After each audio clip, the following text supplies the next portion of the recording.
पहलगाम येथील कट्टरवादी हल्ल्यानंतर पनवेल परिसरात बेकायदा वास्तव्य करत असलेल्या बांगलादेशी आणि पाकिस्तानी नागरिकांविरुद्ध पोलिसांनी शोध मोहीम सुरू केली आहे।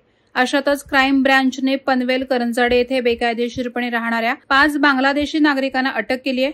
करंजाडे येथील एका अपार्टमेंटवर छापा टाकत पोलिसांनी 2 पुरुष आणि 3 महिलांना ताब्यात घेतलं।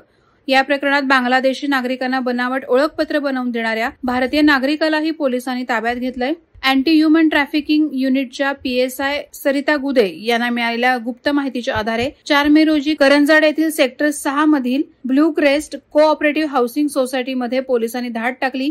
तिथे 2 पुरुष आणि 3 महिला राहत असल्याचं आढळलं। चौकशीत या व्यक्तींनी खुलासा केला की काहींनी वैध व्हिसावर भारतात प्रवेश केला, परंतु व्हिसाची मुदत संपल्यानंतरही ते बेकायदेशीररित्या भारतात राहत होते, तर इतरांनी भारत बांगलादेश सीमेवरून छुप्या मार्गाने भारतात घुसखोरी केल्याचं कबूल केलं। धक्कादायक बाब म्हणजे हे सर्व बांगलादेशी नागरिक असूनही त्यांनी आधार कार्ड, पॅन कार्ड, मतदार ओळखपत्र आणि 3 जणांनी तर बनावट कागदपत्रांच्या आधारे भारतीय पासपोर्ट देखील बनवलेत।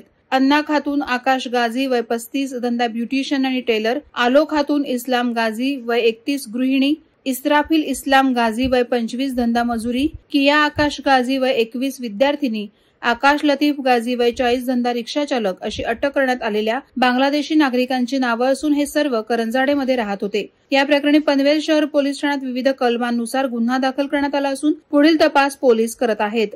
वादळवारा लाईव्हसाठी न्यूज ब्युरो पनवेल। नवी मुंबई व रायगड जिल्ह्यातील ताज्या बातम्या आणि घडामोडींसाठी सबस्क्राईब करा वादळवारा लाईव्ह चॅनल आणि दाबा बेल आयकॉन।